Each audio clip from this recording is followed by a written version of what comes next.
हमारा हिंदी साहित्य को समृद्ध करने का जो प्रयास है, उस पगडंडियों पर चढ़ने की आज की शाम है।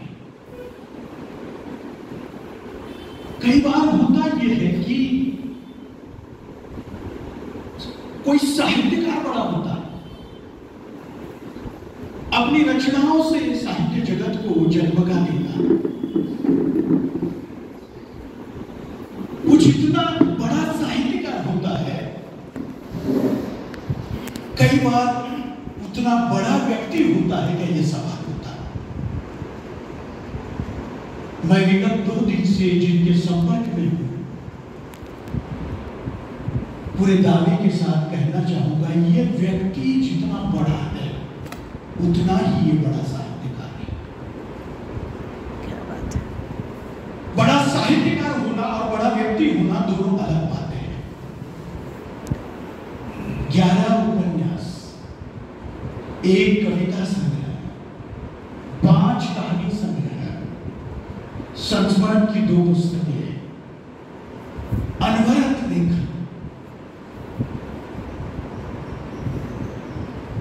काला पहाड़ से यात्रा शुरू हुई थी और ये यात्रा कांस तक आकर उनका अंतिम उपन्यास कांस है। ये साहित्यकार क्या है, यह व्यक्ति क्या है, इनका साहित्य आखिर समाज जीवन को क्या दे रहा है, इन सारे सवालों से रूबरू होने के लिए आज मोरवाल जी हमारे सामने हैं। मोरवाल जी, ये समय बड़ा नाजुक समय है। इस युग को मराठी के एक बड़े साहित्यकार भारत शास्त्री जी ने कहा था, यह भ्रम युग है, यह आभासी युग है। और इस आभासी युग में, भ्रम युग में आप जैसा साहित्यकार समाज चिंतन के नए आयाम खोलता है, दुर्ग द्वार पर दस्तक देता है और पहचान कराता है कि हां, ये है असली भारत, ये है असली समाज। तो आइए हम साहित्यकार मोरवाल जी के जीवन परिचय से शुरुआत करते हैं। ये सारी पृष्ठभूमि इसलिए मैंने बांधी कि एक साहित्यकार को जानने के लिए उसका जीवन और साहित्य, यही 2 अंत संबंध के सूत्र होते हैं। मैं मोरवाल जी को निवेदन करता हूं कि वे अपनी जीवन की जो यात्रा आपने शुरू की, जिस परिवेश में आप पले बड़े हैं, जिस परिवेश को आपने आत्मसात किया है, जहां की मिट्टी की गंध आपके साहित्य में मिलती है, उससे हम लोगों को जरा परिचित कराएं। बहुत बहुत धन्यवाद सतीश जी कि आपने इतना भारी हल्का मेरा परिचय दिया, और व्यक्ति और लेखक के रूप में जो आपने एक इमारत खड़ी की है, कई बार उससे आप सवाल कर रहे हैं, उसके सामने ही बड़ी परेशानी होती है कि उसका वो किस तरह से जवाब दें। मेरी जो एक लेखक के रूप में जो मेरी पृष्ठभूमि रही है, मैं अपने बारे में बता दूं कि एक दक्षिण हरियाणा का एक इलाका है, उसको मेवात कहते हैं। वो दरअसल दक्षिण हरियाणा में भी आता है, वो राजस्थान में भी आता है, और उसका कुछ हिस्सा उत्तर प्रदेश में भी आता है, मेवात। ठीक ब्रज की तरह, जैसे ब्रज का कुछ हिस्सा उत्तर प्रदेश में आता है, हम सब जानते हैं, मथुरा का, आगरा वगैरह, ये सब। कुछ हिस्सा उसका राजस्थान में आता है, जिसमें डीग भरतपुर आता है, और उसी से लगा हुआ उसका कुछ हिस्सा मेवात में आता है, हरियाणा में। यही स्थिति लगभग मेवात की है। और अगर मैं मेवात अपना परिचय अगर दूं, तो एक परिचय के रूप में बहुत मशहूर हमारा एक मेवाती का दोहा है, और इससे उस पूरी भौगोलिक स्थिति को, परिस्थिति को आप समझ जाएंगे कि मैं किस इलाके का रहने वाला हूं। उसकी सीमाएं क्या हैं, उस इलाके की उस सीमाओं को आप इस दोहे से समझ जाएंगे कि इत दिल्ली उत आगरा उत मथुरा बैराट, इत दिल्ली उत आगरा उत मथुरा बैराट, मेरो काड़ो पहाड़ सुहावनो जाके बीच बसे मेवात। ये उसकी भौगोलिक सीमा है। और मेवात के बारे में इन दिनों पिछले कुछ वर्षों से जिस तरह का एक नैरेटिव बनाया जा रहा है, शायद आपको पता होगा कि पिछले वर्ष प्रेमचंद मुंशी तो नहीं लगाना चाहिए, प्रेमचंद की जयंती पर वहां एक बड़ा हल्ला हुआ था जो राष्ट्रीय मीडिया की सुर्खियों में रहा। किस तरह से वो प्रायोजित किया गया था उस इलाके को नैरेटिव मतलब बदनाम करने के लिए। और ये खाली मेवात की नियम ही नहीं है, ये इस देश का दुर्भाग्य है कि इस तरह के क्षेत्रों के इलाकों के बारे में जो इस तरह की धारणाएं और नैरेटिव बनाए जा रहे हैं, ये बहुत दुखदायक है। लेकिन उस मेवात के बारे में बहुत कम लोगों को पता होगा कि यह वो मेवात है कि जिसका कि अंतिम शासक हसन खां मेवाती, जिसका कि किला आप कभी अलवर जाएंगे तो अलवर की अरावली काला पहाड़ की चोटी पर एक बाला किला कहते हैं उसको, वो किला हसन खां मेवाती का बनवाया हुआ है। और यह वो हसन खां मेवाती था कि जब बाबर इस देश में 1526 में आया था और पहला युद्ध जब 1526 में पानीपत में हुआ था, और उसके एक वर्ष के बाद अप्रैल 1527 में जब भरतपुर के पास एक जगह है खानवा, जहां राणा सांगा और बाबर का युद्ध हुआ था, उस युद्ध में बाबर ने हसन खां मेवाती को ये पेशकश भेजी थी कि हम मजहबी होने के नाते, यानी तुम भी मुसलमान मैं भी मुसलमान होने के नाते तुम्हें मेरा साथ राणा सांगा के विरुद्ध लेना चाहिए।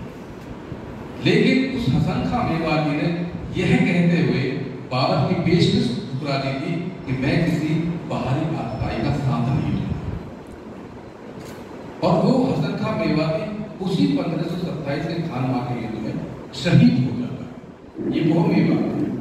मैं उस मेवात के बीच मेवात का रहने वाला हूँ कि जहाँ आज भी हमारे वीर मुसलमानों ने महाभारत पर आधारित पंडुम का गड़ा गाया बजाया जाता है शादी में।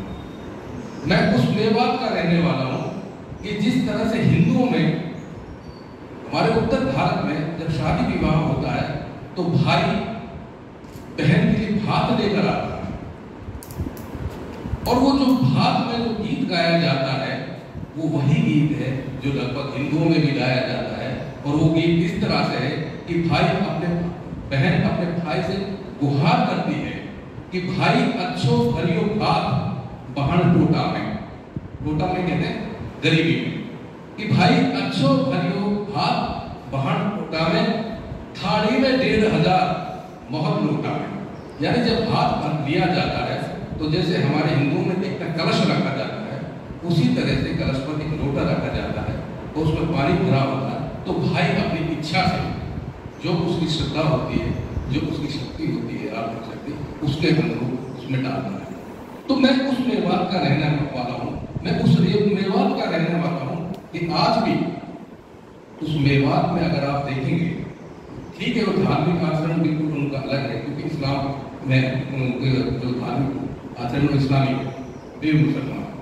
तो उस तरह से उस मेवात में जिस तरह के नैरेटिव बनाया गया, तो मेरा जो लेखकीय जो मुझे ताप मिला, जो मुझे लेखकीय ऊर्जा मिली, वो जो मेरा अपना समाज है, मेरा समाज मेरे घर के सामने मुसलमान, आजू मुसलमान, बाजू मुसलमान, पीछे मुसलमान।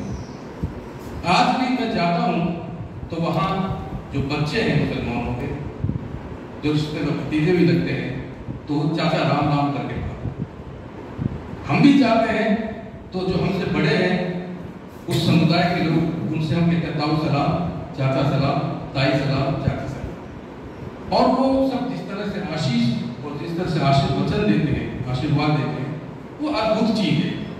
मैं उस मेवात का रहने वाला हूँ कि जहाँ की शादी विवाहों की बहुत सारी परंपराएं लेकिन दुर्भाग्य यह है कि अब ये अकेला एक मेवात ही नहीं है, क्योंकि मैं वहाँ का रहने वाला हूँ तो मैं उन चीज़ों को बेहतर ढंग से समझ सकता हूँ। और जो कि अब तो लेखक भी हूँ, और लेखक का तो ये दायित्व बनता है कि वो उन सूत्रों को, उन कड़ियों को, उन गिरोहों को पाठक के सामने लाता है जिनसे कि पाठक परिचित नहीं। धीरे धीरे इस तरह के समाज किस तरह से टूट रहे हैं। और जहाँ तक मेरा व्यक्तिगत प्रश्न है, मेरी पारिवारिक पृष्ठभूमि आप सब बहुत से लोग जानते होंगे कि मैं बिल्कुल एक निम्न मजदूर परिवार का व्यक्ति हूँ। अकेला मैं पढ़ा लिखा था उस वक्त, अब तो बच्चे मेरे होंगे तो जाहिर सी बातें पढ़े होंगे। और उसके बाद जो मेरी साहित्यिक समझ बनी, एक मनुष्य की समझ बनी, वो दरअसल मेरी दिल्ली में आने का। आदमी का देखिए कहते हैं कि 3 चीजों का उसके व्यक्तित्व के निर्माण में योगदान, एक स्थान, एक उसकी आर्थिक स्थिति और तीसरा को भाग्य की स्थिति। अगर मैं दिल्ली नहीं आया होता तो हो सकता है कि मैं जो आज आपके सामने बैठा हूँ एक लेखक के रूप में, जो मेरी समझ है, जो मेरी दृष्टि है, मेरा नजरिया है, हो सकता है वो उस तरह से नहीं बना। तो मेरी ट्रेनिंग एक तरह से कहना चाहिए कि उन लेखकों के साथ उनको देख देख कर बना।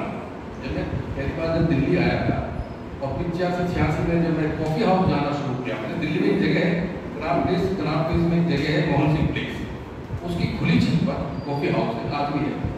तो वो दौर था कि जब हम वहाँ मैं जाता था तो वहाँ विष्णु प्रभाकर जी बैठे होते थे, विष्णु साहनी जी से वही मुलाकात हुई, पंकज मिश्र जो हमारे जो वरिष्ठ लेखक हैं उनसे सबसे लगभग वहाँ बैठकर बातचीत होती थी और मैं चुपचाप सुनता था। जाहिर सी बात, क्योंकि मैं बता रहा हूँ मेरा उस तरह का कोई साहित्यिक परिवेश नहीं था। मुझे ये नहीं तक पता था कि मुंशी प्रेमचंद क्या चीज है, ये भी मुझे दिल्ली में जाना पड़ा, क्योंकि मेरी जो सामाजिक स्थिति थी और पारिवारिक स्थिति थी, मैं दिल्ली जैसे शहर में कोई लेखक बनने के लिए नहीं आया। और आज भी मैं अपने आप को दिल्ली वाला नहीं बना पाता। मेरे बारे में आज भी 80% पाठक समुदाय ये समझता, लेखक समुदाय ये समझता कि मैं मेवात में ही रहता हूँ। जब काला पहाड़ मेरा पहला उपन्यास आया था तो उसके पहले संस्करण में आपको 2 चीजें नहीं मिलेंगी। एक तो मैं क्या करता हूँ, एक मैं कहाँ रहता हूँ। उसका कारण ये था कि मैं कोई सिद्धार्थ उस तरह का लेखक तो नहीं, तो मैंने ये दोनों चीजें इसलिए नहीं दी। ठीक है, पाठकों को तय करने देते हैं, अगर ये स्वागत होगा पाठकों में तो मैं कुछ लिखना पढ़ना जारी रखूंगा, वरना आप सब जानते हैं कि हम लेखकों की स्थिति परिवार में क्या होगी, हमें परिवार के लोग हमें किस दृष्टि से देखते हैं, क्योंकि ये अकेला एक ऐसा कर्म है कि जिसमें कि प्राप्त कुछ नहीं, आपको खोना बहुत। तो एक तरह से मेरे साथ 2 चीजें हुई कि एक मेरी सामाजिक और पारिवारिक पृष्ठभूमि, अनुभव थे मेरे पास। जब मैंने पहली बार राही मासूम रजा का उपन्यास पढ़ा, शुरू में तो थोड़ी दिक्कत हुई, उसका जो मुहावरा है, उसकी जो भाषा है, लेकिन थोड़ी सी मेहनत करके, कोशिश करके जब मैंने उसको पढ़ा तो खत, और जब मेरी समझ में आने लगा तो मैंने उसको खत भी करके डाल दिया। तो मुझे लगा कि जो परिवेश राही मासूम रजा के आधा गांव का है, वही तो मेरा परिवेश है। अगर आप देखें तो मैं मेवात और अपने नगीना और गंगोली को बहुत फर्क नहीं है, लगभग वही उसी तरह का सामुदायिक परिवेश है।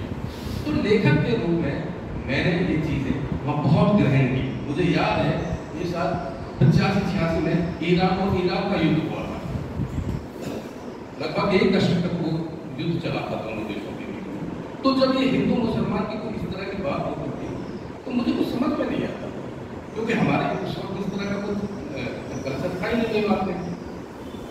लेकिन धीरे धीरे जब चीजें समझने लगी और एक दृष्टि बनी चीजों को देखने की, उनको तुलना की, तो जाहिर सी बात है कि उस चीज ने मुझे मेरा बहुत परिष्कार किया।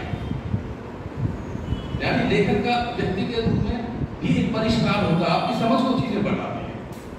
जब लेखक सब बात करते थे तो हमें कुछ चीजें पता ही नहीं पड़ती थी, एक इस बात तो इस तरह से एक शुरुआत हुई। और जो मैं प्रारंभ की बात की, तो हालांकि बहुत बात की है कई बार। अभी आज मैं जिस कॉलेज में गया था वहाँ भी एक प्रश्न उठा था कि और एक जिज्ञासा थी कि भाई आप आखिर आपने लेखन की शुरुआत कैसे की। और ये हमेशा एक लेखक के बारे में, हर लेखक के बारे में पाठकों की और सुनने वालों की जिज्ञासा होती है जो आज हमारे सामने शुरुआत भी तो की होगी किसी ने। तो मुझे याद है कि मैंने एक कविता जब मैं 11वीं में पढ़ता था तब लिखी थी। और वो कविता क्या थी क्या नहीं उसका मैं उसका पद सुनाता हूँ बंद पहले कि जब कभी मैं देखता हूँ खिलती कलियां ये बहारें, याद आते हैं स्वप्न में स्वर्ग के सारे नजारे, पर मेरा है देश विशाल इसमें है सारे से। अब इस उम्र का 16-17 साल का युवा तो ऐसी ही कविता लिखेगा। हम उससे ये उम्मीद करें कि वो बड़े लेखकों की, बड़े कवियों की तरह लिखे। और मुझे लगता है कि हर एक लेखक की शुरुआत इसी तरह से होती है। वह अलग बात है कि धीरे धीरे वो कविता लिखनी शुरू की। वो कविता क्या थी उसको छोड़िए, हमने ऐसी बेवकूफियां की लिखने के मामले में कि जब उसको पढ़ते हैं तो हंसी आती है। मतलब जैसे हमें किसी ने लगा के गजल भी लिखी। बात मैंने जब वो बच्चों को सुनाया उन शब्दों का मैंने इस्तेमाल किया, मैंने ईमानदारी से मुझे आज भी पता नहीं उनका अर्थ क्या है। क्योंकि किसी ने ये बताया कि गजल में कुछ जो काफिया या उसके नाम पर एक जैसे शब्द होते हैं कुछ मिले हुए, अनाम बनाम सनाम कला, इस तरह। तो मैंने मोटे मोटे शब्द उर्दू की डिक्शनरी से बरहमी, पशेमा, इस तरह के मोटे मोटे शब्द इसको लिए और मैंने वो लिखी। और उसको अगर कभी पढ़ा जाए तो लगेगा कि किसी माने हुए उसको आपने लिखी है, अर्थ मुझे आज भी नहीं पता। उसके बाद फिर धीरे धीरे और मैंने जैसे बताया कि मेरी जो सामाजिक और पारिवारिक स्थिति थी बड़ी विचित्र थी। हालांकि कई बार मैं संकोच भी करता हूँ उसे ना बताऊँ, लेकिन कभी कभी ये भी लगता है कि अगर उसे नहीं बताऊँ तो एक तरह से अपने आप से भी झूठ बोल रहा हूँ। मैं खुद भी अपनी सच्चाई छुपा रहा हूँ। अब चूंकि अब लेखन कर्म है, हम बड़ी बड़ी बातें करते हैं, नैतिकता की, सिद्धांत की, उस तरह की बातों अपनी ही चीजों को जो छुपाएं तो थोड़ा सा कई बार लगता है कि हम अपने आप से ही कोई बेईमानी कर रहे हैं। तो मेरी पारिवारिक स्थिति ये थी कि जो पूरा उत्तर भारत है, पश्चिमी उत्तर भारत, यहाँ एक बहुत पुरानी व्याधि है, वो है बाल विवाह। तो मैं भी उस प्रथा का मारा हुआ व्यक्ति, मतलब 10वीं की कक्षा में मेरी शादी हो गई और बीए होते होते मैं एक बच्चे का बाप बन चुका था। और जब बच्चे का बाप होगा तो पिता ने ये कह दिया स्पष्ट कि भाई अब तुमने पढ़ाई लिखाई, क्योंकि गाँव देहातों में उस दौर में 80-81 में ग्रेजुएशन भी करने तो उसके लिए बहुत बड़ी मोर्चा कहते हैं, बड़ा उसने मोर्चा मार दिया। तो पारिवारिक स्थिति ऐसी थी कि पिता ने स्पष्ट कह दिया कि आप जाइए अपना कुछ काम करिए। उन्होंने हमारे ऐसे साथी से कहा, क्योंकि मैं धीरे धीरे कुछ एक अखबार, लोकल अखबारों में लिखना शुरू किया, पत्रकार थे, प्रेमचंद, हम उनको मुंशी प्रेमचंद कहते हैं पूरे कस्बे में। नाम तो उनका PCR है, लेकिन मुंशी प्रेमचंद के नाम से वो मशहूर थे। हमारे पिताजी ने उनसे कहा कि अपने दोस्त का इसकी ग्रेजुएशन इसका कहीं जुगाड़ करोगा, रोजी रोटी है। तो उन्होंने मेरे गाँव में एक लाला की फैक्ट्री थी नारायणा में, दिल्ली कैंट में आता है नारायणा, वहाँ उससे बात की। उन्होंने कहा कि ठीक है उसको भेज दीजिए। मुझे ये भी नहीं पता था कि मुझे वहाँ काम क्या करना। तो मैं वहाँ जब गया तो उसकी फैक्ट्री थी, और वो फैक्ट्री थी भट्टी में जो लोहे की पतली चादरें होती हैं उनको तपाने का काम होता। और उन भट्टियों से जो तपती थी चादरें, जब ठंडी होती थी तो उनसे स्टील का फर्नीचर बनता था, अलमीरा, वार्डरोब। क्योंकि वो कच्चा लोहा होता था, तपने के बाद वो मुलायम हो जाता। जैसे सुई को आप लाइए बाजार से तो उसको आप मोड़ेंगे तो टूट जाती है, लेकिन उसी सुई को आप तपाइए, तपाने के बाद आप मोड़ेंगे तो टूटेगी नहीं, वो मुड़ जाएगी। तो मेरा काम जो ट्रक से इस तरह की चीजें आती थी, चादरें आती थी, उनका वेट कराना होता था। मैं वहीं सोता था, एक बिस्तर था मेरे पास। लेकिन कुछ ही महीनों के बाद स्थिति ये आई कि मेरे पाँव उठने लगे। कि ये नौबत आई कि अब यहाँ से जाना है। बिल्कुल पूरी तैयारी लगभग हो चुकी थी और कुछ दिन अचानक ये हुआ कि एक छोटा सा क्लाइंट आया।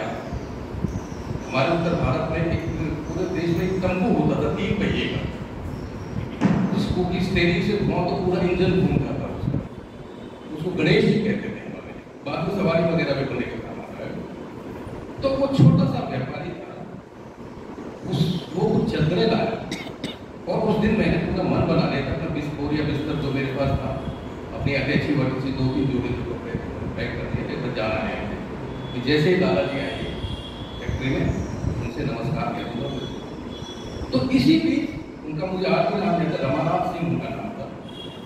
वो आए बिहार के थे, तो मुझसे कहा गया कि भाई इसका वेट करा कर गया लोहा मंडी, नारायण बहुत मशहूर लोहा मंडी धर्म का।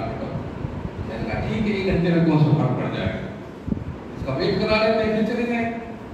अब लाला को ये नहीं पता किसके मन में क्या चल रहा है। हम जब जा रहे थे रास्ते में तो मैं थोड़ा उदास बैठा हूँ, तो रमानाथ सिंह जी ने कहा कि हे भगवान दास कैसे चुप बैठे? तो कुछ नहीं सिंह साहब, नहीं कुछ तो बात है, उदास लग रहा। मैं कहा सिंह साहब मैं तो आज गाँव जा रहा हूँ। क्या हुआ? कि 500 रुपये देता है हमारा लाला और दुनिया भर की मतलब बातें सुननी पड़ती, तो मुझसे क्यों नहीं? अच्छा, उसने कुछ नहीं, सड़क पर टेम्पो चल रहा। थोड़ी देर के बाद उसने कहा कि भगवान दास एक बात कहूं, दर्शन साहब कही कि अगर कुछ जीवन में कुछ करना है तो ये इस तरह की बातें तो आपको सामना सुननी पड़े, और कुछ भाई बनना है मतलब अब जाना है तो चले जाइए, अगर समय काटने के लिए आए हो ठीक है। इस बीच हमने वेट कराया, वापिस आया, कोई संवाद इस बारे में फिर नहीं हुआ, लेकिन हुआ ये कि जो मेरा मन गांव जाने का था वो पता नहीं किस तरह से वो आते आते इस तरह बदला। और 2 दिन आज का दिन मैंने गांव की तरफ में पैर करके भी नहीं सुना। तो दिल्ली के बारे में या बड़े शहरों के बारे में मैं अक्सर इस बात कहता हूँ कि हमारे ये शहर जो इस तरह के देवताओं के हाथों, इस तरह के युवा वो दरअसल उस कुएं की तरह होते हैं, गहरे कुएं की तरह होते हैं कि जब व्यक्ति उसमें आत्महत्या करने के लिए कूदता है तो पानी भी उसको 3 बार उछालता है। एक तरह से वो व्यक्ति को जीवन दान देने की कोशिश करता है, उसको मौका देता है कि अभी भी अवसर है, आप ये काम मत करें। अगर उसने नहीं सोचा तो वो अपने आप में समाप्त है। तो कई बार ऐसी स्थिति आई कि वो पैर उठने की बात आई, फिर उसके बाद बहुत सारी बातें, पत्नी आई, जब पत्नी आई वापिस, पत्नी तो मायके रहती, पिताजी ने कह दिया कि वो तो है नहीं तो अपने मायके जा। तब तक दूसरी बेटी की हो गई थी डॉक्टर नैया, उसने जवाहरलाल नेहरू विश्वविद्यालय से हिंदी नवजागरण स्त्री कथा साहित्य में MPhil और PhD किया हुआ। तो मैं एक बार मुझे बुलाया गया किसी बहाने से ससुराल, मेरी ससुराल गुड़गांव के पास है, मतलब मेरे गांव दिल्ली के बीच में। तो मैं गया, मुझे इस चीज़ का इल्म नहीं था कि होने वाला क्या है। अगले दिन जब मैं गया बस में, जब बैठता था दिल्ली के लिए, तो मैंने देखा कि कुछ औरतें आ रही है मेरे पीछे थोड़ी दूर। मैंने ध्यान नहीं दिया। जब मैं बस में चढ़ा दिल्ली की बस में, तो देखा कि मेरे पीछे पीछे पत्नी और बच्चे भी चढ़ गए और मैं सीट पे बैठा तो बगल में आ गया। मैं तब समझ में आया कि सारा मामला क्या था। अब आगे तो उनको वापस भी नहीं भेजा जा सकता। मैंने पत्नी से कहा कि तो मेरे साथ चल तो रहेगी, लेकिन मेरी तो खुद की हालत खराब है। और हालत एक बार ये हो गई थी कि मैंने उस फैक्ट्री को, उन्होंने दूसरी जगह एक जगह फैक्ट्री लगाई थी, मुझे वहाँ भेजा गया था। फिर मैंने छोड़ दी फैक्ट्री। छोड़ने के बाद ये था कि मेरे पास कोई किराया लगाने का कोई पैसा नहीं था, मतलब मेरे पास कुछ ऐसे खाने का नहीं था। मैंने तो चीज़ कही तो जो हमारे गाँव के लेबर थी उनके साथ में शाम को जाता था और कुछ कहीं से रोटियाँ मैंने करस से निकाल के मुझे ये नहीं पता था कि चावल जो है वो उबाल कर ही पकाया जाता। मुझे ये लगता था कि चावल को पानी में भिगो दो, वो अपने आप चावल उस तरह से हो जाए। मैंने जब एक दिन ऐसा किया, क्योंकि स्टोव में तेल भी नहीं था, तो अगले दिन देखा उसमें बदबू आने शुरू हो गई। बोला तो नहीं वो तो मतलब कच्चे पानी में वो क्या नाम उसमें बदबू आने लगी। तो मैंने जब पत्नी से कहा कि मेरी तो हालत खुद ही खराब है, तो उसने कहा कि मेरे पास पैसा है। तो देखते हैं भाई क्या है। घर गया, मेरे पास चारपाई तक नहीं थी, रसोई का सामान तक नहीं था, क्योंकि मेरा खुद का ठिकाना नहीं था। तो जब मैंने कहा कि भाई अब आगे हो तो कुछ लाइए, कितने पैसे डाले, तो उन्होंने एक डब्बे से कहने मेरे पास 500 रुपए। जब उसने वो पैसे मेरे सामने उठे डाले, तो आप यकीन नहीं करें कि उसमें 10 पैसे, 25 पैसे, 98 एक मतलब उस नोट, तो उस तरह से वो 500 रुपये जो उसने जैसे तैसे जब उसने घर में कोई देता होगा या वो सब उसने इकट्ठे किए। और उस दिन पहली बार घर में चारपाई आई, खाने पीने का सामान आया, तसला आया जिसमें आटा गूंदा जाता है, और धीरे धीरे वो जीवन इस तरह से चलता रहा। बहुत सारी नौकरियां छोड़ी, बहुत सारी मतलब नौकरियां क्या थी उसको नौकरी नहीं कह सकते, कभी किसी दुकान पर, कभी किसी टायर कंपनी में, लेकिन इस पीछे थोड़ा बहुत लिखना पढ़ना भी चल रहा है। और इस तरह से ये यात्रा, ये लगभग जिसको मैं त्रिलोचन जी के शब्दों में कहूँ, जो ताप के ताए दिन थे 7 वर्ष तक। तो ये छोटी सी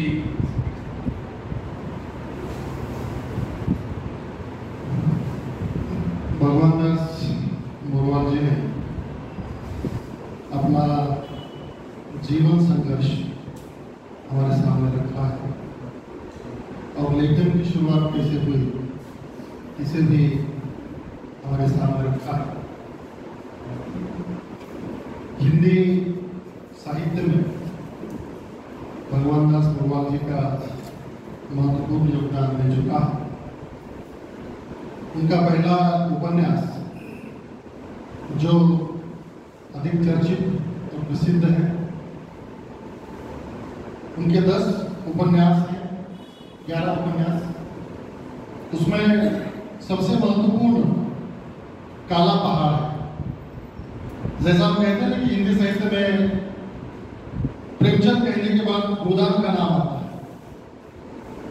रविंद्र बच्चन कहने के बाद मधुशाला का नाम आता है, रेबू का नाम लेने के बाद बैलांचल का नाम आता है, वैसे ही भगवान दास मोरवाल कहने के बाद काला पहाड़ का नाम हमारे सामने आता है। तो उन्होंने लेखन की शुरुआत कैसे हुई ये तो हमारे सामने बताया। अब हम जो है उनके वैयक्तिक जीवन से आगे बढ़ते हुए उनका जो साहित्यिक लेखन है, उन्होंने जो उपन्यास और कहानियां लिखी हुई है, उस संदर्भ में चर्चा करेंगे। काला पहाड़ 1999 में प्रकाशित हुआ, और इस उपन्यास में मेवात के मिट्टी की जो खुशबू है वह व्यक्त हुई है। इस उपन्यास में सांप्रदायिकता, राजनीति और उनके अपने जो जीवन अनुभव है हमारे सामने व्यक्त हो चुके हैं काला पहाड़ में। इस उपन्यास में एक साक्षात्कार में उन्होंने कहा कि अगर आज मैं काला पहाड़ लिखता तो उस तरह का उपन्यास नहीं होता। मुझे ऐसा लगता है कि इन 25-30 वर्षों में ऐसी कौन सी परिस्थितियां निर्माण हुई, सांप्रदायिकता हो, राजनीति हो या अलग अलग विषय हो, जो आप ये कह रहे हैं कि मैंने 25 साल पहले जो काला पहाड़ लिखा हुआ है वो आज मैं नहीं लिखता। इसका क्या कारण? ऐसी कौन सी परिस्थितियां आज देश में निर्माण हो चुकी है? सांप्रदायिकता का बढ़ना, धर्मांधता का बढ़ना, अलग अलग क्षेत्रों में होने वाली राजनीति, तो ऐसे कौन से कारण है जिसके कारण जो है आप कहते हैं कि आज मैं वह लिख नहीं पाता।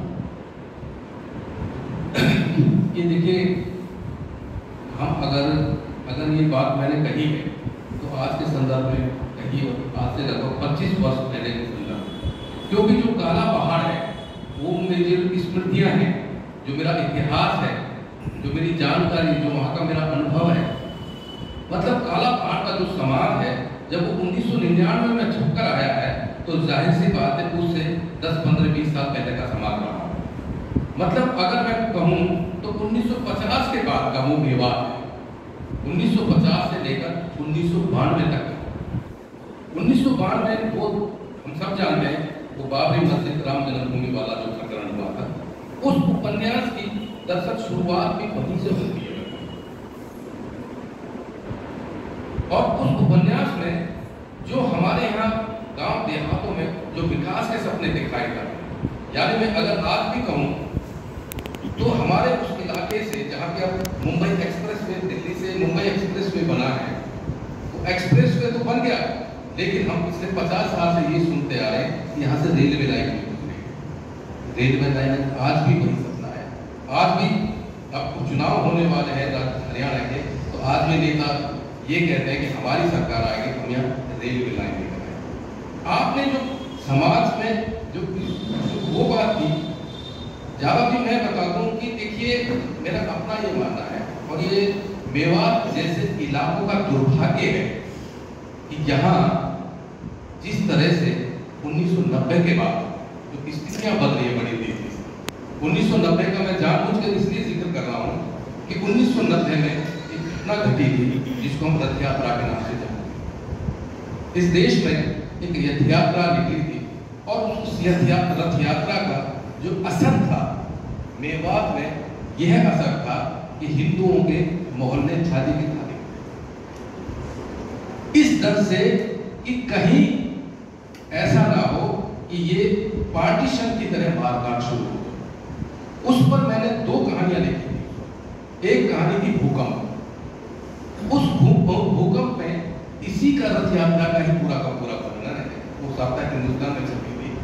उसमें एक बूढ़ी औरत है जो कि चल नहीं पाती है, चारपाई पर है, जीवन से दुखी है, और इस कदर दुखी है कि वो रात दिन यह कहते हैं कि है ईश्वर मुझे उठा ले। लेकिन जैसे ही ये पता चलता है कि ऐसी स्थिति पैदा होने वाली है, वही बूढ़ी औरत सबसे पहले ये कहती है मुझे भी यहाँ से नीचे।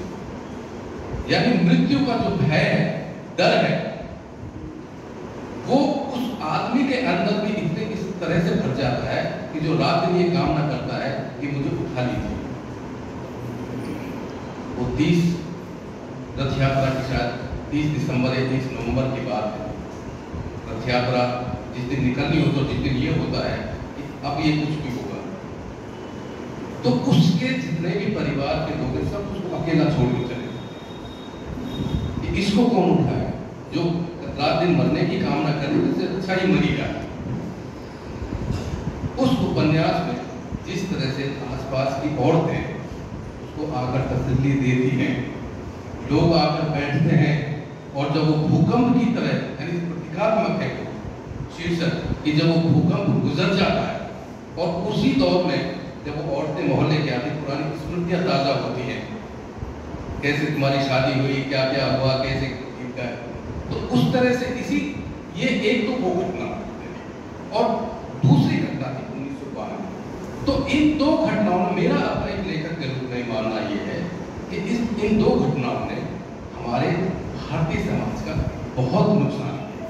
जो आपसी सौहार्द, जो आपसी भाईचारा, जो आपसी विश्वास था, वो दोनों तरह वो घटनाएं टूटी, और उसके बाद जो स्थितियां बदली हैं भारतीय समाज। मैं जब भी गांव जाता हूं तो मैं कुछ न कुछ बदलाव देखता हूं, और वो बदलाव किस तरह के हैं कि मेवात में जो हमारे यहाँ मेरे मुसलमान वहाँ बुर्के का प्रचलन नहीं है, क्योंकि किसानी तो महिलाएं बुर्के नहीं पहनती। अब मैं जाता हूँ तो छोटी छोटी बच्चियां तक बुर्के पहनती। अब कोई भाईचारे की बात नहीं करता, मजबूरी में एक दूसरे के साथ हम होते हैं, ईमानदारी की बात नहीं। समाज में हम लोग अब एक दूसरे समुदाय को उस तरह के विवश का बस रहते हैं, रहना है, हमारे पास कोई विकल्प नहीं है। तो इस तरह से हमारे गांव देहातों की जो स्थितियां अब जो बिगड़ी है, डॉक्टर अम्बेडकर ने तो हमारे भारतीय गांव देहातों को नरक विशेषण दिया है। ये तो नरक है। नरक किस रूप में? वहाँ सांप्रदायिकता, सामंतवाद, जातिवाद जिस रूप में है गांव देहातों में, शहरों में नहीं। प्रोफेसर मैनेजर पांडे एक बात कहते हैं कि हम शहर में तो अपने में सवेरे रणसुमी जी से भी ये बात मैंने शेयर की थी कि हम शहरों में तो अपने पड़ोसी से बगैर दोस्त दुश्मनी के रह सकते हैं, लेकिन आप गांव में नहीं रह सकते। गांव में या तो आप दुश्मनी बोल लेकर रह सकते हैं या आप दोस्ती से बीच का रास्ता पाओ। और दूसरी बात जो सबसे बड़ा परिवर्तन आया है वह ये परिवर्तन आया है कि हम अगर ये कहें कि मुसलमानों में सांप्रदायिकता बढ़ी है, मैं इसको भी गलत मानता हूँ। और मैं कोई ये कहे कि हिंदुओं में बढ़ी है तो मैं इसको भी गलत मानता हूँ। दोस्तों, सांप्रदायिकता, धार्मिक उन्माद, धार्मिक कट्टरता सभी धर्मों में बराबर की उसी औसत में बढ़ी है जो एक समुदाय में बढ़ी, बराबर बढ़ी। और हमारे यहाँ जो गांव देहातों की जो स्थिति है, जो हमारे कहा ग्रामीण जीवन की हम वो एक कविता जो पढ़ते थे और वो कहा ग्रामीण जीवन नहीं है। मतलब मेरा कहने का मतलब ये है कि अब गांव देहातों में कोई हमसे ये नहीं पूछता जब हम किसी के पास जाते हैं कि और भाई सब ठीक ठाक है, घर परिवार में बस काम कैसा चल रहा है, गुजारा सही हो रहा है। अब ऐसे कोई नहीं पूछता। बैठने से पहले सबसे पहले हिंदू मुसलमान।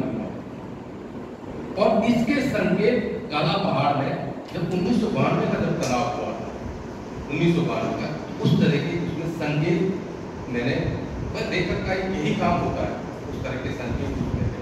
तो जो समाज जो मेवात की, खाली मेवात की ही बात नहीं कर रहा हूँ, ये हमारे पूरे भारतीय समाज की ये स्थिति है कि ना गांव गांव रहे, ना शहर शहर रहे, ना व्यक्ति व्यक्ति रहे। सबसे पहले हम जातिवादी हो गए हैं। राष्ट्र और देश प्रति तो बहुत बात की बात है। मतलब हमारा जो पढ़ा लिखा तबका है, हम कभी अकेले में जाके जहाँ बहुसंख्यक है, जिस समुदाय के जिस जाति के, कभी आप उनके अकेले में बैठकर तो आपस में बात करते हैं, वो किसी भी का भी हो, चाहे हिंदुओं में चाहे मुसलमानों की जाति हो, सब जगह एक ही जैसी बात है। तो जो आपने कहा कि वो काला पहाड़, वो भाईचारा, वो सौहार्द या जो हमने जो देखा वो दरअसल अब नहीं है। अब वहाँ और ही चीजें होती हैं। अब वहाँ ऐसी चीजें होती हैं कि जाते हैं लोग बच के निकलते, आपको राम नाम भी नहीं करता है। जो बच्चे हमें चाचा राम नाम, चाची राम नाम करते थे, वो भी नहीं, वो भी बचकर कोशिश करते हैं अपने पर। तो ये जो परिवर्तन आया है हमारे समाज में, और खास तौर से मतलब ये पिछले कुछ वर्षों में ज्यादा हुआ है। मतलब मैंने कहा कि देखिए, मेरा अपना ये मानना है कि जो सांप्रदायिक ध्रुवीकरण इस देश में हुआ, मैं इसको दो तीन इतना एक बात है कि जो सबसे पहला सांप्रदायिक ध्रुवीकरण हुआ था वो पार्टीशन हुआ 1947 में।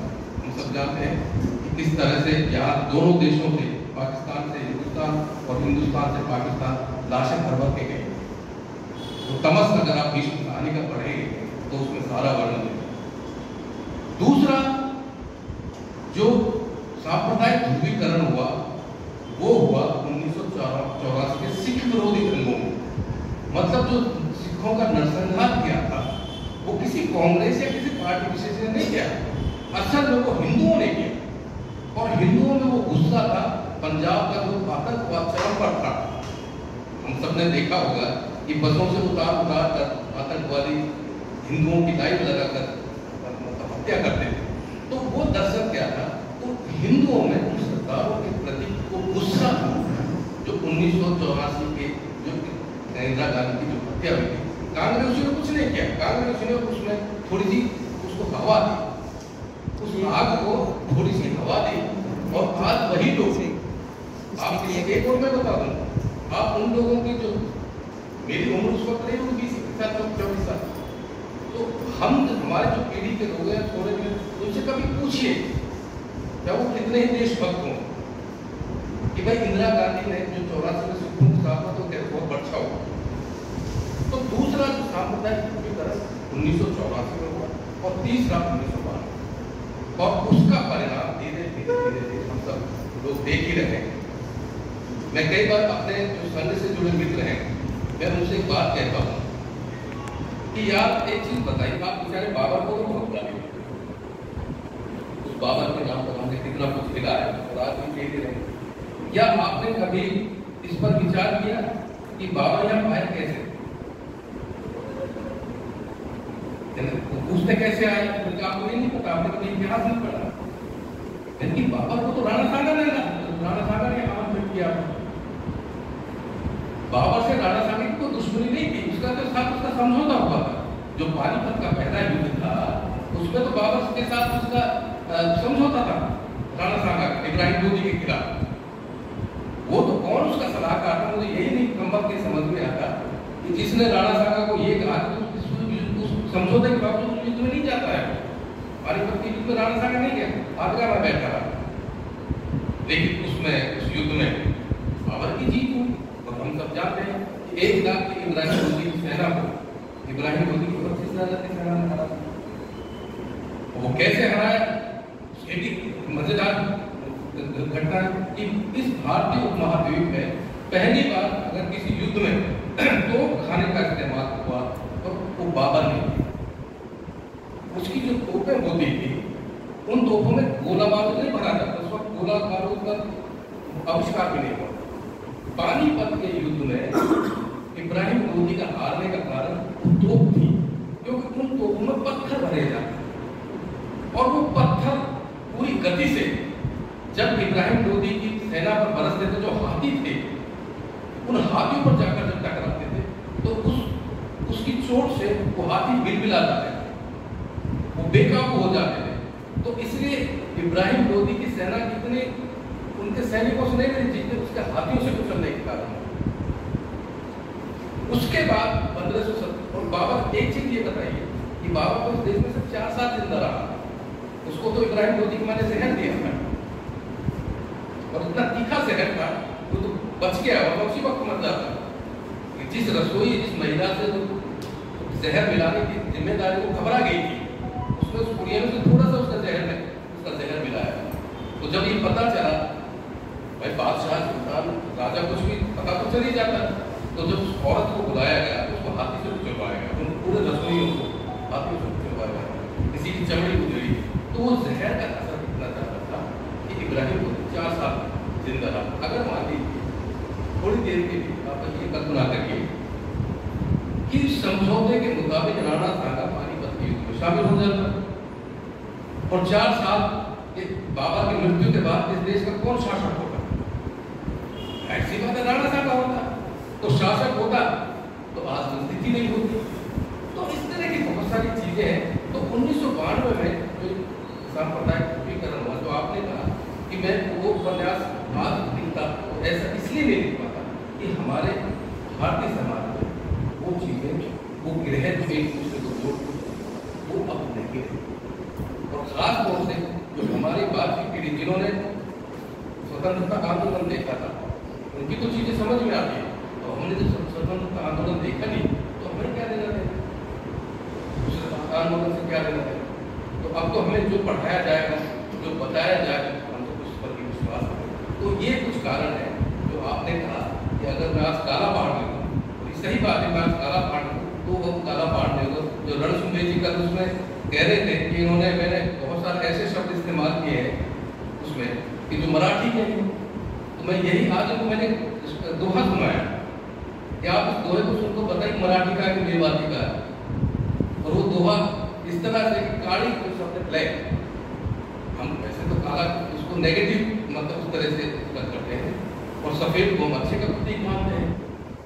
तो उस दोहे में यही है कि एक बेटा अपनी माँ से ये कहता है, या शायद ये कहता है कि माई ऐसा पुत्र जन, पुत्र कहते हैं पुत्र को, कि माई ऐसा पुत्र जनना जैसे काली कीच।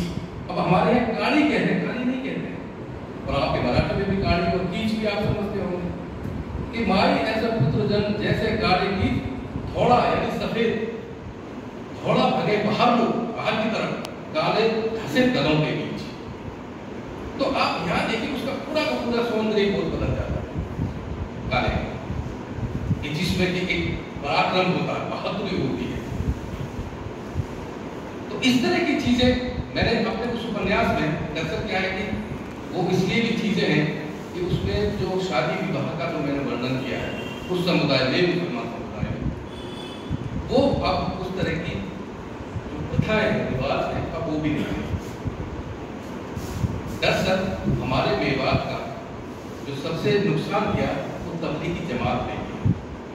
आपको शायद सुनकर हैरानी होगी कि जो ये तबलीगी जमात की जो शुरुआत हुई थी वो 1922 में मेवात से की और उसका कारण ये था कि वो जो मेव थे, जो मेव किसानी कौम है, अब किसान को क्या लेना देना खुदा से, ईश्वर से, उसे तो अपनी मेहनत से फुर्सत नहीं मिलती, लेकिन उनका धार्मिक आचरण हिंदुओं जैसा, शादी विवाह आचरण सब धीरे। तो जिस आदमी ने तबलीगी जमात की शुरुआत की, मौलाना इलियास खंडाले, ये मुजफ्फरनगर उत्तर प्रदेश में कस्बा है, जिला है मुजफ्फरनगर, उसके पास एक कांठा एक जगह है, वहां के देखो उन्होंने उन मेवों को मुसलमान बनाने की गर्ज से ये तबलीगी जमात की शुरुआत, जो आज इतना बदनाम मेरी ख्याल तबलीगी जमात इतना शायद कुछ नहीं होगा। हम सब जानते हैं कि जो कोरोना हुआ था और निजामुद्दीन मरकज में जब कोरोना के स्प्रेडिंग के लिए कुछ मौलानाओं को पकड़ा गया था, जमात को पकड़ा गया, उसमें एक नाम था मौलाना साद। ये वही साद था जो मौलाना इलियास खंडालवी का पोता है, जिन्होंने तबलीगी जमात की शुरू। तो ये बहुत सारे परिवर्तन, अब मैं इस बात को खुलेआम कहता हूँ तो हमारे भी थोड़े से नाराज हो जाते हैं कि नहीं इस तरह की बातें आपको लेखक के नाते नहीं, लेकिन लेखक के भाई नाते तो नहीं करे, जो दिखाई दे रहा है हम उसको कैसे इसको मतलब अनदेखी करें। तो इस तरह की बहुत सारी मेवात में मैं समझता हूँ कि मेवात तो एक तरह से मेरे लिए लेबोरेटरी है, प्रयोगशाला है। जो परिवर्तन वहाँ होते वो लगभग सारे भारतीय समाज में उसी तरह से।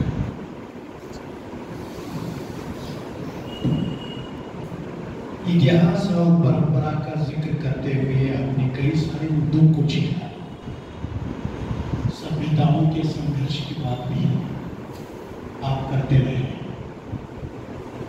लेकिन एक लेखक होने के नाते इस सभागार में कई लेखक बैठे हैं, एक लेखक होने के नाते एक जिज्ञासा है कि एक लेखक सृजन प्रक्रिया से कैसे गुजरता है, अनुभूति से शब्दों तक की यात्रा वह कैसे तय करता है। और आप जब कोई कहानी लिखते हैं, कोई उपन्यास लिखते हैं, तो उसका खाका तैयार करते हैं, ड्राफ्ट तैयार करते हैं, सामग्री तैयार करते हैं। एक कथा तैयार हुई तो फिर पात्र आ जाते हैं, फिर उस कथा को पात्र आगे ले जाते हैं या क्या करते हैं, ये होता कैसे है लेखक के दिमाग में और वो कागज पर कैसे उतरता है। विशेषतः जो दिमाग में है क्या वो पूरा कागज पर आ जाता है, क्या उसमें भी गड़बड़ झमेला कुछ हो जाता है कि कहते कहते कुछ चीजें अधूरी रह जाती हैं और जो चीजें कहना चाहते हैं वो भी पूरी तरह नहीं आ पाती। ये होता क्या है, ये प्रक्रिया कैसे होती है, ये जानना चाहते हैं।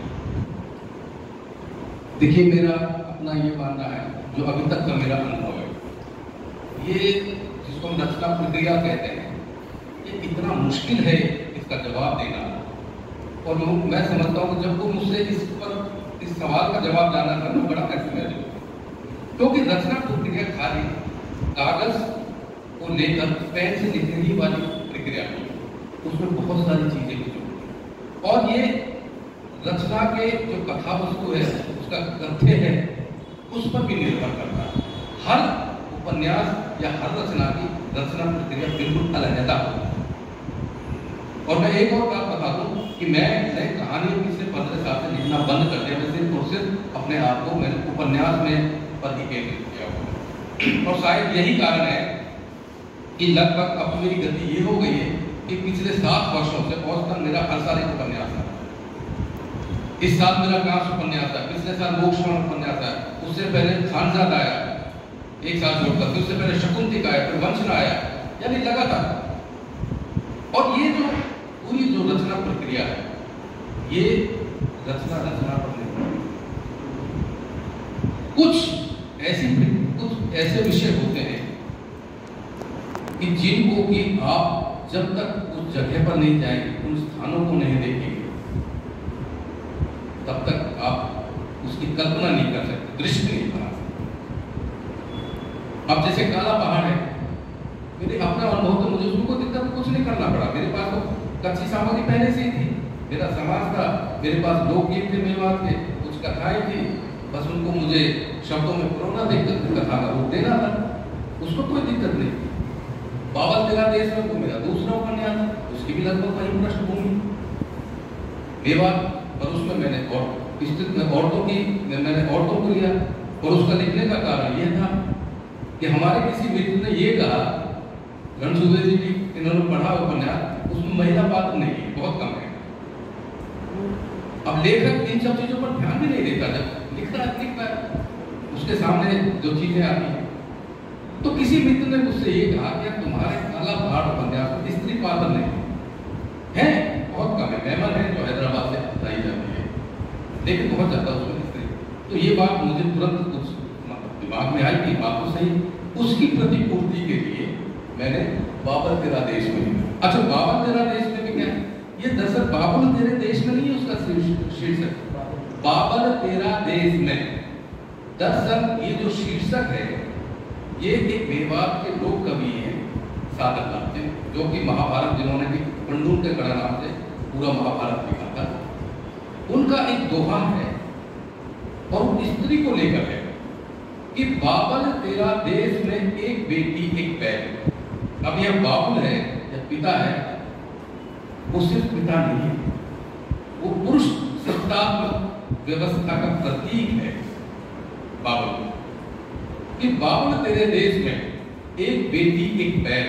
पैर का आशय यहाँ आप ये समझिए कि जो बाबा तुलसीदास ने कहा, जिस पर काफी विवाद भी रहा है कि ढोल गवार शुद्ध पशु नारे सकल काल नाथे अधिकार, तो उसमें कवि यही कहता है कि बाबर, अब किसी से कह रहा है कि बाबर तेरे देश में एक बेटी एक पैर, यानी एक बेटी और एक पशु हाथ पकड़कर दीनी जाने पर्दे सीखे गए। यानी जैसे आप एक पशु को किसी भी अनजान व्यक्ति के हाथ में बांध देकर उसको चलता करते हैं, उसी तरह हमारे भारतीय समाज में स्त्री की नियति लगभग यही है। यानी उस वक्त तो बिल्कुल नहीं होगी, अब थोड़ा बहुत परिवर्तन आया है, वह अलग है। तो वो मैंने उसके लिए लिखा। और अक्सर ये कहा जाता है दोस्तों कि एक आध उपन्यास तो हर व्यक्ति के जीवन में होता है, क्योंकि उसके पास इतने तो सामग्री होती है, उतनी स्मृतियों में उसकी सामग्री होती है कि वो एक या दो उपन्यास में लिख ही सकता है। मजा तब आता है जो अपने जॉनर से बाहर निकलता है। हमें मेवात पर कितना भी कोई भी सही बात है। अब मेरे पास सबसे बड़ी चुनौती ये थी कि मैं अपने मेवात से अब बाहर निकलूं, और लोगों ने कहना भी शुरू हुआ कि बेटा दो उपन्यास तुमने मेवात पर तो लिख दिया, ठीक है, पता चलेगा तुम क्या लिखो। सच में अपने आप में बहुत बड़ी चुनौती थी। मैं उन्हीं दिनों जब ये सोच रहा था, मेरा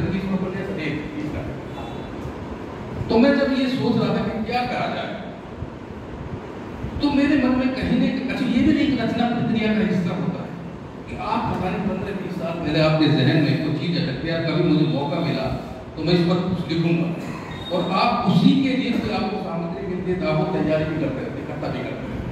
जब समय आता है तब उसको आप कागजों पर उतारते हैं। तो मैं ये जब सोच ही रहा था, तो अचानक मैंने एक कहानी लिखी थी रेत के आने से 10-12 साल पहले। एक पेज की कहानी थी, साप्ताहिक हिंदुस्तान में छपी। उसकी पृष्ठभूमि वही है जो रेत उपन्यास की वही लगभग। लेकिन अब मैं उस समुदाय को करना तो चाहता था। हमारे भारतीय समाज में एक ऐसा भी पूरा वर्ग रहा है जिनको हम आदिवासी कहते हैं, लेकिन वो आदिवासी नहीं, जिनको कि हम अपराधी जनजाति कहते हैं, क्रिमिनल ट्राइब्स, और जिनके लिए एक्ट भी बना हुआ था, क्रिमिनल ट्राइब्स एक्ट जिसको कि पंडित नेहरू ने 1952 में एबॉलिश किया था, और उसकी जगह हैबिचुअल ऑफेंडर एक्ट बनाया गया, अब कानून नहीं।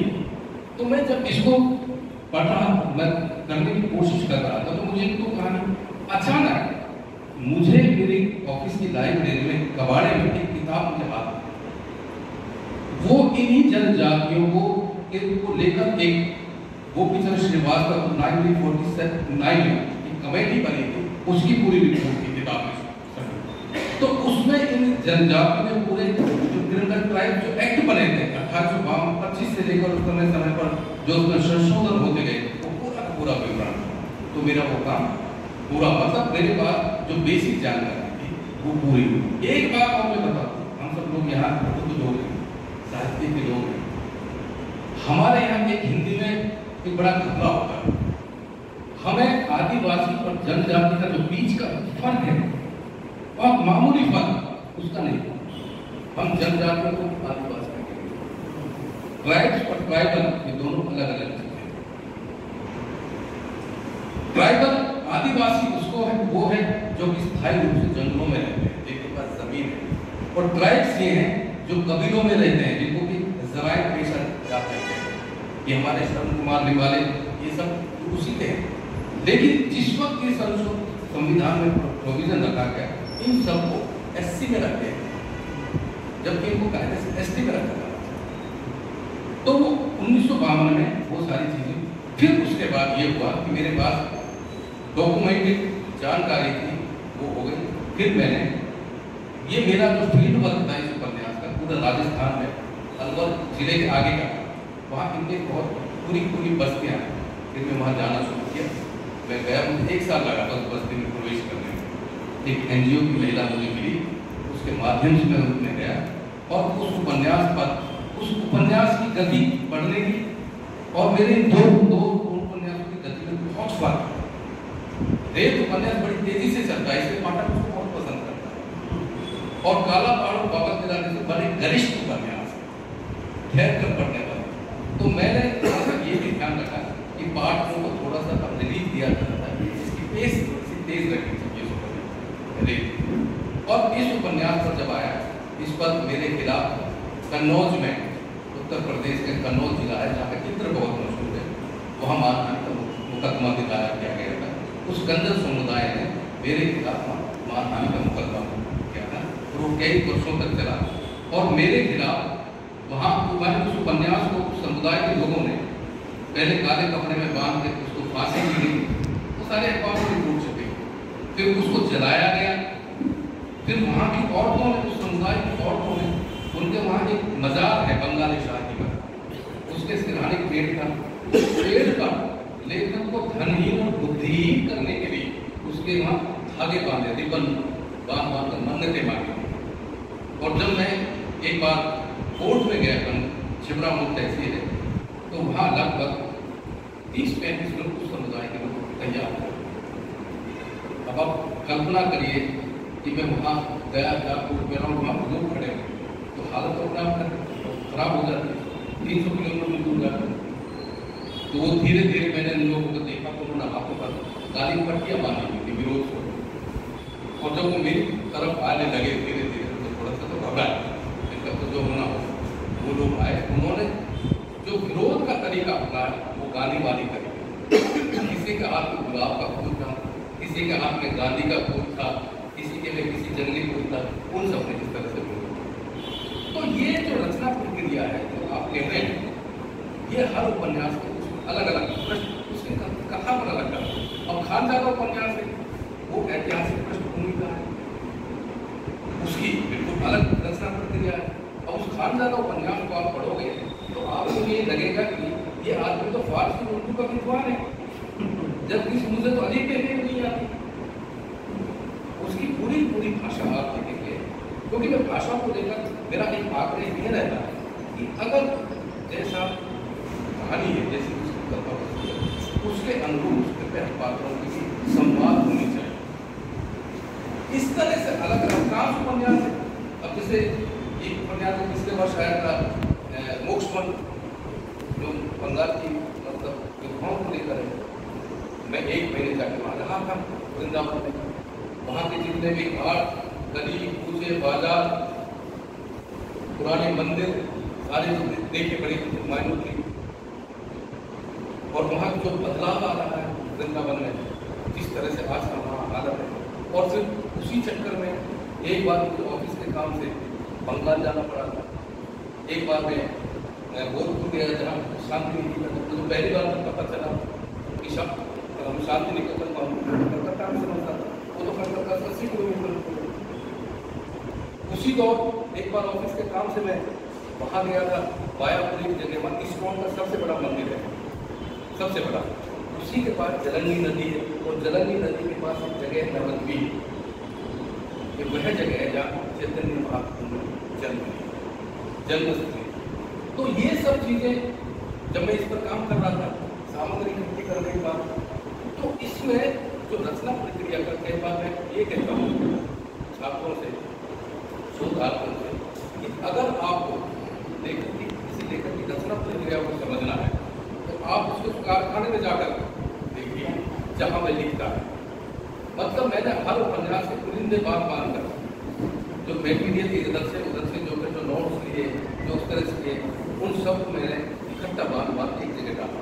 ये अंग्रेजी में तो कोई परंपरा है कि वहाँ के रिसर्चर्स, मतलब लेखक जिस रचना पर काम करता है उसके जो नोट्स लेता है, जो डायरी लेता है, उन सब पर काम करता है। तो इस तरह से ये अलग अलग उपन्यास की रचना प्रक्रिया हर रचना की बिल्कुल अलग है। मैं अगर ये कहूँ कि ये रचना प्रक्रिया ऐसा बिल्कुल नहीं, अलग अलग है, बिल्कुल अलग। मोरवाल जी की रचना प्रक्रिया हम समझ रहे हैं। गजानन माधव गुप्त जी ने कहा है, अभिव्यक्ति के खतरे तो उठाने ही पड़ेंगे, तोड़ने होंगे गढ़ और मठ। लेखक को अभिव्यक्ति के खतरे उठाने पड़ते हैं। मोरवाल जी ने भी ये खतरे उठाए हैं। उनका उपन्यास जिसके बारे में उन्होंने कहा कि हाँ, दूसरा जो उपन्यास है कलाला, इसको लेकर भी जो है विवाद हो चुका है।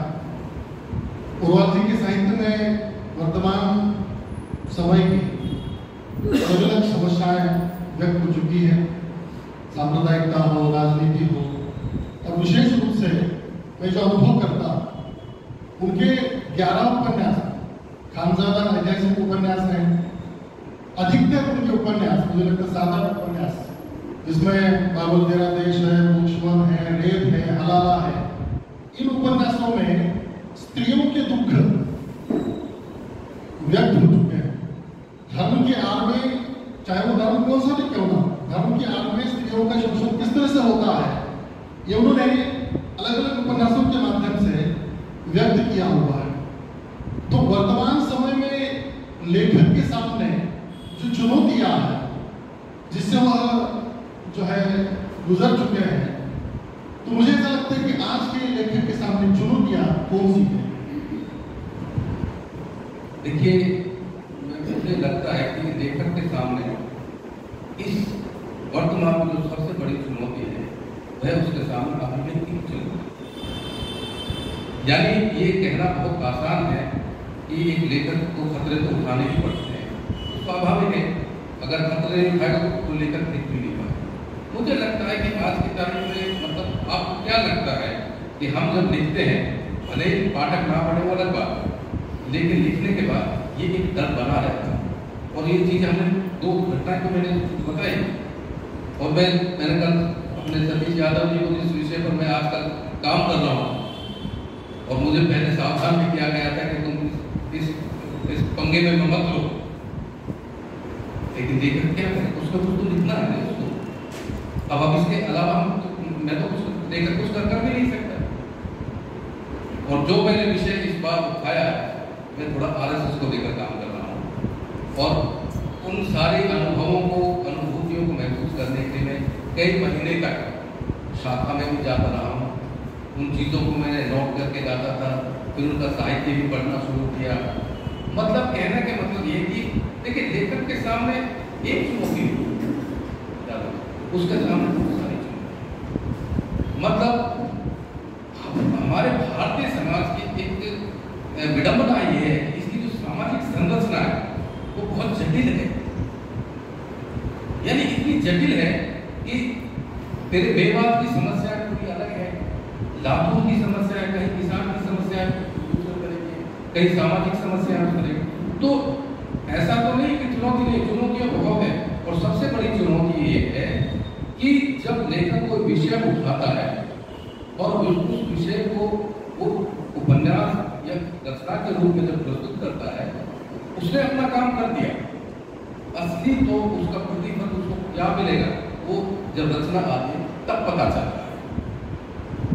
बहुत सारी मैं यही कहूँ कि देखिए लेखक के सामने सबसे बड़ी एक चुनौती और एक मैं उसके लिए तो उसने मैंने एक उपन्यास लिखा, अब मेरे पास अगली चुनौती ये है कि मैं क्या लिखूं। सीधी सी बात है। फिर हर बार यही होता है कि ये लिख दिया था, आगे क्या लिखा जाए। लेकिन फिर वही बात है कि जब अगर आपकी नीयत साफ हो तो आपको विषय भी मिल जाते हैं। और उस तरह की अच्छा मेरे साथ एक अच्छी बात ये रही कि 2-3 उपन्यासों में तो मेरे साथ जैसे हलाला का चर्चा होने का कारण ये भी था कि उन दोनों में इस प्रकार पर बड़ी बात हो रही थी पूरे देश में, मीडिया में खूब रोजाना डिस्कशन हो रहे थे। अब कुछ लोगों ने ये कहा कि आपने तो आपको RSS कह रहे थे चल रहे हैं, मैंने कहा क्यों, कहने का आपने तो उनको खुश करने के लिए एक मतलब उस समुदाय के लोगों ने हमें कहा कि आपने हमारे ऊपर चीटा कैसे करी हमारे मजहब को लेकर। लेकिन नहीं बैठे लेकिन आपको पता नहीं है मेरे मन में कब से रहा होगा। और इसका बीज जो था, बीज यही था हलाला एक ऐसी प्रथा, पता नहीं आप लोगों को पता है कि नहीं, बहुत मोटा ये और संक्षिप्त में मैं बताऊं कि अगर कोई पति अपनी पत्नी को तलाक दे देता है और वो उसको वापस रखना चाहता है या वो वापस आना चाहता है तो उसको एक प्रोसेस से गुजरना होगा, उसको हलाला कहते हैं। अब कुरान में तो सूरह अन-निसा में सिर्फ एक आयत है, 1.5 आयत है, उसमें है तो सही इसका जिक्र, लेकिन सिर्फ इतना जिक्र है कि या तो वो दूसरा शौहर जिसको, क्योंकि अगर उसको वापस आना तो उसको दूसरे व्यक्ति से निकाह करना चाहिए, हलाला ये। अब सवाल ये है कि कुरान में तो नहीं लिखा कि या तो उसकी डेथ हो जाए जो दूसरा शौहर है तो अपनी मर्जी से तलाक देते। लेकिन इस पर जो विवाद है, विवाद ये है जो बाद में जोड़ा गया है कि सिर्फ दूसरे पुरुष से निकाह ही कंजूमेशन की जरूरत। असली जो विवाद की जड़ है वो ये है। और मेरे लिखने के इसका आशय मेरा ये है जो चीज हम एक मुकद्दस पवित्र ग्रंथ मानते थे कुरान को, कुरान के बिना उस मजहब के लोग इधर उधर नहीं हो पाते। जो चीज कुरान में है ही नहीं कंज्यूमेशन का, वो किसने डाला। तो ये सब चीजें जब मैं बाबतुल्लाह देश में भी काम कर रहा तो मैंने मुसलमानों को बहुत मशहूर ग्रंथ है बहिश्ती जेवर, बहिश्त कहते हैं स्वर्ग को और जेवर अपना, तो मैं इसलिए ये चीज को पढ़ा रहा हूं। तो कहने का मेरा आपके लिए ये कि चुनौतियां तो देखिए अब लेकर अगर चुनौती नहीं होती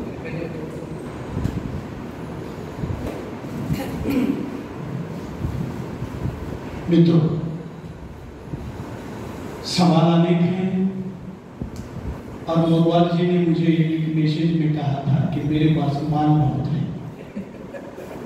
मैंने उनको कहा था कि जरा अपने बारे में बोल रहे हैं, सवेरे 9:30 से बोल रहे हैं जी, मैंने कहा बात बहुत है। उन्होंने मुझे मैसेज में लिखा था कि मेरे पास माल बहुत है, तो चर्चा तो बहुत होगी। 1-2 सवाल जरा श्रोताओं से लेते हैं और 5 मिनट में इस साक्षात्कार के कार्यक्रम को हम समाप्त करते हैं। क्योंकि हुआ ये कि केवल मैं और भाई रंजीत जी सवाल कर रहे हैं और श्रोतागण ये कहे कि हमें अवसर ही नहीं दिया गया। केवल 2 सवाल श्रोताओं के लेंगे और इस चर्चा को हम विराम देंगे। मैं आमंत्रित करता हूँ आप लोगों को कि किसी के अगर सवाल हो तो वो सवाल पूछे और इस चर्चा को हम अपने अंतिम पड़ाव पर ले जाते हैं। किसी का सवाल है?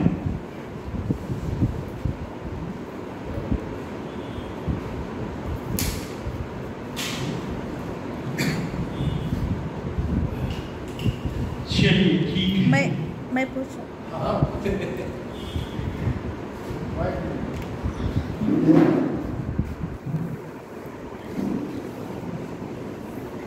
जी, अगर ऐतिहासिक पृष्ठभूमि पर आप कुछ लिख रहे हैं तो ऐतिहासिक तो आप ऐतिहासिक चीजें तो साथ में लेते हैं, कथाएं हो या कुछ जो बातें होती हैं, तो उसे कथा या उपन्यास के रूप में अगर हमें लेना है तो जो गूंथना होता है उसमें, वो आप किस प्रकार से करते हैं ताकि वो ना रिपोर्ट लगे इस कारण? देखिए, जो ऐतिहासिक पृष्ठभूमि की बात कर रहा है, मेरा ये उपन्यास ऐतिहासिक उपन्यास नहीं है, ऐतिहासिक पृष्ठभूमि है। ऐतिहासिक पृष्ठभूमि पर उपन्यास लिखने के बड़े सपने हैं, तथ्य आपके पास है और वो ऐसे तथ्य हैं कि हम बहुत चीजों को जानते नहीं हैं। अगर उस तथ्य को आपकी नजर से कुछ उसमें झोल आ गया तो पाठक उसको पकड़। दरअसल अब इसका मैं देखिए एक उदाहरण देता हूँ, उसको कैसे प्रमाणित बनाया जाता है। मैं जब इस उपन्यास को लिख रहा था तो इसमें मुझे सिर्फ इतना पता था, जो मैंने पढ़ा, कि जो अब्दुल रहीम खाना की माँ है वो हसरका मेवाती के चचेरे भाई की छोटी लड़की थी।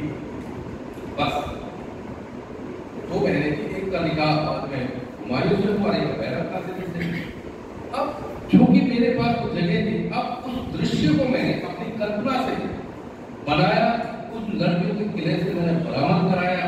वो धीरे धीरे वो पूरा दृश्य है कि किस तरह से वो अरावली से पत्थरों से टकराती, घोड़े की जो टाप है उससे चिंगारी निकलती है, रात के समय में जाते हैं, तो दृश्य भी धीरे धीरे बनता जाता है। तो इसमें दूसरी बात जो सबसे महत्वपूर्ण है ऐतिहासिक उपन्यास में, जैसे इस उपन्यास की अगर आप अवधि देखें तो लगभग 400 वर्ष बाबर के आने से उससे पहले भी और अब्दुल रहीम खान के आने की मृत्यु तक का इसका। अब सवाल ये है कि खाली हसन का मेवात, तो मेरे जहन से हसन का मेवाती पर देखने का था, लेकिन हसन का मेवाती तो 1527 में मर जाता है बाबर के 1 साल आने के बाद, कहानी वही खत्म हो गई और मुझे रहीम तक आना है, तो मैं क्या करूँ? तो उसमें मैंने फिर ये सोचा कि ऐसा नहीं है कि जब ये चल रहा होगा बाबर और ये राणा सांगा का, और भी तो घटनाएं हो रही, उसमें क्या क्या क्या चल रहा होगा। तो उसी बीच मुझे पता चला कि जो हेमचंद विक्रमादित्य है वो बंगाल जिसको हम कहते हैं, वो भी वही मेवात में रहने वाला था, अलवर के पास एक मासेरी गाँव था, और वो आदमी रेवाड़ी में आया था और उसके घर शेर शाह सूरी, जिसका कि बचपन का नाम फरीद का था, उसे घर आना जाना था। ये उसी दौर की बात है। और हमारे हेमचंद विक्रमादित्य जो हिंदू राजा नहीं कहते हैं उसको, अफगानों को शोरा वहां के साथ रह करता था विमान से, तो उसके वहां भी संबंध थे। तो वो गैप दरअसल ऐतिहासिक वो गैप भी भरने होंगे, और वो गैप जो है भरने वो तथ्य उसमें होती है, लेकिन उसमें बहुत ज्यादा कल्पना भी होती है, और उन कल्पनाओं को उसको ढूंढते वक्त, क्योंकि देखिए ऐतिहासिक उपन्यास ढूंढते हुए 2 चीजों का बहुत ध्यान, एक उसकी प्रामाणिकता और उसकी विश्वास। प्रामाणिकता तो आपको घटनाओं तक से हो जाती है, जैसे इसमें एक वाक्य जो अक्सर में जो बहुत लोगों को पसंद है कि जब रहीम का निकाह महाबानों से हुआ तो महाबानों ने रहीम से यह पूछा था कि मिर्जा कहते हैं रहीम को, कि मिर्जा तुम्हारी इतनी अच्छी जबान कैसे? यानी रहीम के बारे में मशहूर, को संस्कृत का भी विद्वान था, फारसी का भी था, और का तो सबसे बड़ा कवि था। तो उसने जब जबान उसकी पत्नी ने पूछा कि आप इतनी अच्छी जबान कैसे, तो जवाब देता है कि महाबानों मैं आधा हिंदू आधा मुसलमान। तो वो चौंकती है, मुसलमान तो समझ में आता है बैरका का बेटा है, तो कहता है कि ये हिंदू कैसे? तो कहता है कि मेरी जो माँ है सलीमा बेगम, वो दरअसल मुसलमान राजपूतों की बेटी, जो ये खानजाद है हसन खां मेवाती है, ये दरअसल जो थिनगढ़ के जो थिनपाल राजपूत थे उनके उन वंशज थे। जिन्होंने कि फिरोज शाह तुगलक के वक्त में इस्लाम, दो भाई थे उन्होंने इस्लाम किया था, और ये दोनों भाई नसरुद्दीन शाह अब्दुल चिराग दहलवी के शिष्य शागिर्द थे। ये वही चिराग दहलवी साहब थे जिनके नाम से दिल्ली में चिराग दिल्ली बसा, ये अयोध्या के थे। तो इन सब चीजों को, छोटी छोटी घटनाओं को मैं जब ये दिख रहा था तो मेरे सामने 3-4 मुगल कालीन के मतलब बाबर नामा होता था, एक बाबर से रिलेटेड एक और किताब जो मुझे आगे लाइब्रेरी वो थी, एक फिर गादी रोड का एक उज़्बेक उपन्यास का बाबर वो सामने होता था। यानी एक ही घटना को मैं कई ग्रंथों से टैली करके, और जो थोड़ा सा गैप होता था उस गैप को मैं अपनी कल्पना से करता। कई बार लेखक की कल्पना भी ऐसी होनी चाहिए कि पाठक की पकड़ में नहीं था। मुझे एक बार राजेंद्र यादव जी ने कहा था कि तुम अपने उपन्यासों में इतनी डिटेल देते हो, इतने विवरण देते हो कि जो तुम्हारे झोल है वो पाठक की पकड़ में है। तो सुनकर मुझे एक अजीब सा लगा, लेकिन मैं बहुत बड़ा कॉम्प्लीमेंट है किसी भी लेखक के लिए, ये तो उसकी सफलता है कि अगर अपनी कमजोरियों को किसी अपने बात से अगर छुपा जाता है तो बड़ी बात है। तो ऐतिहासिक उपन्यासों में बहुत सावधानी बरतनी पड़ती है, ये मेरा, और सबसे ज्यादा मेहनत भी ऐतिहासिक उपन्यासों में नहीं। बाबर के बारे में बहुत कम लोगों को पता होगा कि वो मैलाब गजनी सबसे उम्दा शराब पीता था और वो बहुत बढ़िया शायर था। मतलब ये उसकी ठीक है, परिस्थिति ऐसी थी कि 3 साल में उसके पिता का मृत्यु हो जाती है। वो तो कहता है अपनी से, युद्ध में मजा नहीं, ये मैं तो वो पढ़ने लिखने वाला आदमी था, वो तो जब युद्ध पर भी जाता था तो 6 घंटों पर उसकी लाइब्रेरी साथ रहती थी। समरकंद में जब वो शैतानी खान को हराता है, अब देखो उस आदमी की दीवानगी देखिए, मैं हम तो लेखक है ना, तो अब मेरा आदमी ने संवेदनशील था कि जब समरकंद में युद्ध समाप्त हुआ और वहां जब जनता रोटियों के लिए तड़प रही, वो आदमी एक किताबों की पुरानी दुकान में जाता है और अपने मीनाई से लेकर जो पुराने शायर की किताबों को कहता कहने के लिए ये होगा। तो ऐसा है, अब वो परिस्थिति और उसको बनाया अलग बात है, लेकिन एक कवि मन तो पहली बात तो लेखक और एक कवि अदब का सवाल बहुत सारे हैं और उसका उत्तर देने के लिए उनके पास बहुत कुछ है। एक आखिरी सवाल लेंगे, 10 मिनट में कार्यक्रम पूरा करेंगे क्योंकि आपको भी 10:30 के ट्रेन से मुंबई आने 10:30 के ट्रेन से पहुंचना था। हाँ, 10:30 बजे हैं। मुक्तिबोध जी ने कहा जो है उससे बेहतर चाहिए, पूरे समाज को साफ करने के लिए एक मेंटर चाहिए। मैं वो मेंटर हो नहीं पाता, रोज कोई मेरे अंदर चिल्लाता है कि कोई काम बुरा नहीं, बशर्ते आदमी खड़ा। तो लेखक के अंदर एक बेचैनी होती है, और हम जानते हैं कि आपका साहित्य मनोरंजन करने वाला साहित्य नहीं है, काल्पनिक साहित्य नहीं है। तो मुक्तिबोध जो कह रहे हैं कि जो है उससे बेहतर चाहिए, तो मुझे आपसे ये जानना है मोरवाल जी कि हर एक लेखक के अंदर एक बेचैनी होती है, वो चाहता है कि ये जो है उससे बेहतर होना चाहिए। तो आपके अंदर की बेचैनी कौन सी है? देखिए, फिर वही बात है कि आप ऐसे ऐसे सवाल कर रहे हैं कि जिनका जवाब देना बहुत मुश्किल है। मेरी तो देखिए ईमानदारी की बात में मुझे इच्छा तो होती है और वो आदमी में होनी भी चाहिए, और थोड़ी बहुत महत्वाकांक्षा भी होनी चाहिए कि जो हम काम कर रहे हैं उसके बदले में हमें भी कुछ मान सम्मान रोजगार टाइप की चीज मिले, लेकिन ये लेखक के बस में नहीं। और इसी मोह में लेखक अपना लिखता भी रहता है, अच्छी बात है। तो मेरा तो ये मानना है कि देखिए, एक तो मेरी लेखन पहले प्राथमिकता नहीं, मैं बच्चों को बता, मैं तो क्रिकेट का प्लेयर था, बहुत ईमानदारी की बात। मैं तो क्रिकेट खेलता था, इंटर कॉलेज और यूनिवर्सिटी लेवल पर खेलता था, विकेट कीपर हुआ करता था। एलन नॉट जो इंग्लैंड के विकेट कीपर हुआ करते थे, जिसके बारे में ये कहा जाता पेस बॉलिंग को स्टंपिंग किया करते थे, और फारूक इंजीनियर वो मेरे आदर्श थे। मैं अपनी टीम में विकेट कीपर और ओपनिंग बैट्समैन हुआ करता था। लेखक वेखक बनने की हमारी कोई इस तरह की इच्छा नहीं थी। दिल्ली भी मैं गया, लेखक बनने के लिए मैं नहीं गया। मेरी तो प्राथमिकता थी रोजगार, मेरी पहली प्राथमिकता रोजगार थी। मेरा तो ऊपर काला पहाड़ आने से पहले तो लेखक के बारे में कुछ जानता नहीं। वो तो काला पहाड़ ने वो थोड़ी सी मतलब उसकी स्वीकृति मिली। फिर हमें भी एक बात समझ में आई कि अच्छी अगर आप मेहनत करेंगे, लिखेंगे, विषयों का अच्छे विषयों का चयन करेंगे, तो जाहिर से पाठक पढ़ेंगे, और वो पाठकों की उपेक्षा अब दिन पे दिन बढ़ती भी जाए।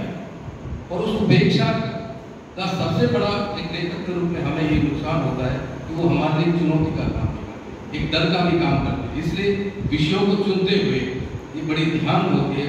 और मेरी तो ये इच्छा है, कई बार मैं देखता हूँ कि दूसरी भाषाओं में जैसे मराठी, बंगाली में आप देखेंगे एक लेखक की 100 किताबें, और हम 10 उपन्यासों में ही, 11 उपन्यासों में ही इतराते हुए होंगे। कई बार इस चीज को देखकर बड़ी ईर्ष्या भी होती है कि काश हमारे भी खाते में हम उस तरह से लिख पाते, लेकिन उस तरह की परिस्थितियाँ, उस तरह के परिवेश हम नहीं मिल पाए। लेकिन फिर भी मैंने पिछले लगभग 7-8 वर्षों में जितना रिकवर किया, यानी लोग ये समझते कि रात में दिखता ही रहता, कि ऐसा नहीं। मैं कभी रात को नहीं लिखता, कभी सर्दियों में मुझसे नहीं लिखा जाता, मैं दिन में लिखता हूँ। लेकिन मैंने अपना एक अनुशासन बनाया हुआ है कि मैं उसमें निरंतरता बनाए रखने की कोशिश करता हूँ। और अब मैं आपके यहाँ सामने बैठा, लेकिन मेरा मन जो राक्षस की जो जान है ना, उस उपन्यास को लिखा था वो चिड़िया में अटकी हुई है। मुझे अब जाकर फिर दोबारा से मेरे जहन में ये तो कहानी अब चलेगी, आगे चलेगी। तो ये जो कंसिस्टेंसी है, निरंतरता है, ये जो पेशेंस है, मुझे पता है कि जब 2-2.5 घंटे लगातार लैपटॉप पर, अच्छा एक और मैं बताऊँ, मैंने अपने लिखने के अपने टूल्स भी चेंज करे। अब मैं कलम और कागज से नहीं लिखता, मैं लैपटॉप पर सारा काम करता हूँ। तो उसका मुझे एक फायदा ये हुआ कि मेरे पास 5 उपन्यासों की वर्ड फाइल मेरे पास सुरक्षित है। अगर जैसे कई बार रिसर्चर्स आपको कहते हैं किताब संभव नहीं, तो हम उनको उसकी वर्ड फाइल भेज देते हैं। तो उस तरह से मैं जैसे कहता हूँ कि जैसे मशीन है, अगर हम अपडेट नहीं करेंगे तो जैसे HMT इस देश से गायब हो गई, राजदूत मोटरसाइकिल इस देश से गायब हो गई, क्योंकि उन्होंने अपडेट नहीं किया। अपडेट करना होगा विजन की दृष्टि से, टूल्स के हिसाब से भी, हर तरह से।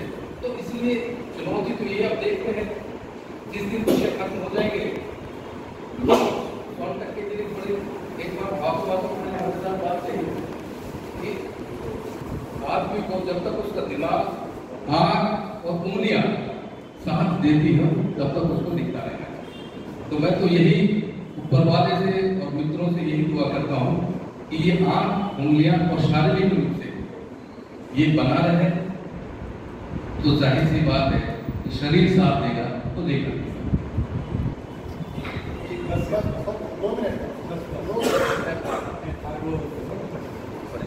एक छोटा सवाल है, मैं तो हिंदी का छात्र नहीं हूँ।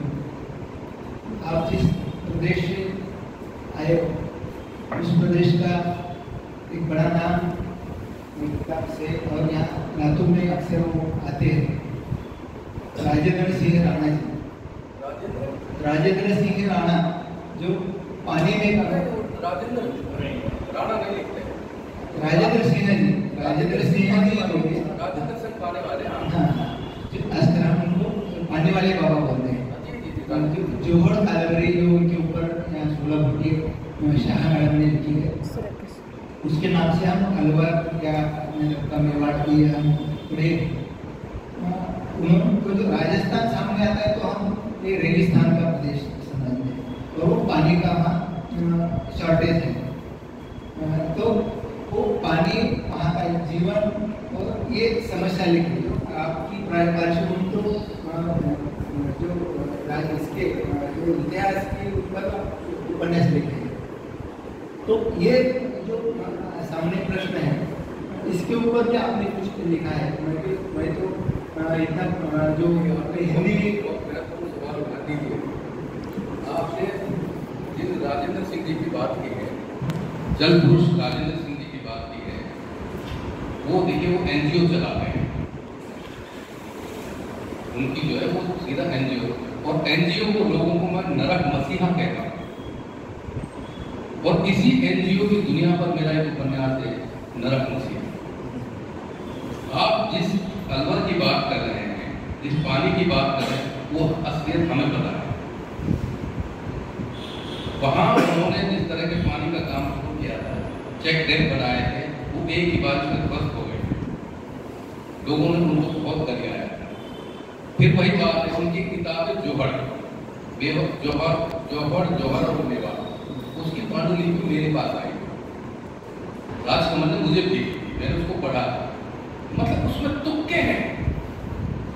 मतलब गांधी को जल से कैसे जोड़ रहा था मेवात में तो गांधी का ये योगदान रहा, क्योंकि मुसलमानों को पाकिस्तान का तो उस बारे में तो मैं उनके बारे में कुछ नहीं कह सकता, क्योंकि पानी की तरह ही समस्या है। लेकिन एनजीओ की दुनिया से मैं बहुत अच्छी तरह वाकफ, मेरे एनजीओ के लोगों को लेकर बहुत अच्छी राय है।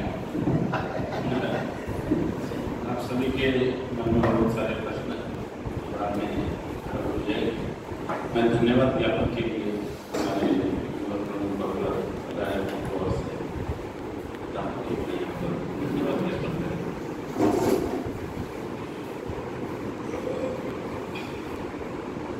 आज यहाँ पर लातूर जिला हिंदी साहित्य परिषद प्रतिष्ठान लातूर एवं भारत शिक्षण प्रसारक मंडल द्वारा संचालित क्रांति कला वरिष्ठ महाविद्यालय के संयुक्त तत्वावधान में एक शाम भगवान दास मुरवाल के नाम से साक्षात्कार का कार्यक्रम आयोजित किया गया था।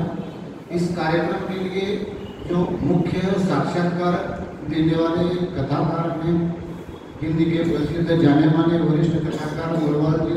सर्वप्रथम मैं आदरणीय मुरवाल सर का यहाँ पर हिंदी विभाग की ओर से और महाविद्यालय की ओर से स्वागत करता हूँ और उन्हें धन्यवाद भी देता हूँ। आपके आने से सर निश्चित रूप से हमारा महाविद्यालय ये जो परिसर है वो पावन हुआ है। पुनः एक बार आपको धन्यवाद हृदय से ज्ञापित करता हूँ। साथ ही जो साक्षात्कार करता है आदरणीय यादव सर, रंजीत यादव सर, उन्होंने भी इस साक्षात्कार को एक साहित्यिक साक्षात्कार के तौर पर अंजाम दिया। सर आपका भी धन्यवाद। साथ ही यहाँ पर जो उपस्थित साहित्यिक हैं, हिंदी प्रेमी हैं, उन सबका धन्यवाद ज्ञापित करते हुए ये कार्यक्रम यहाँ पर समाप्त हुआ। धन्यवाद।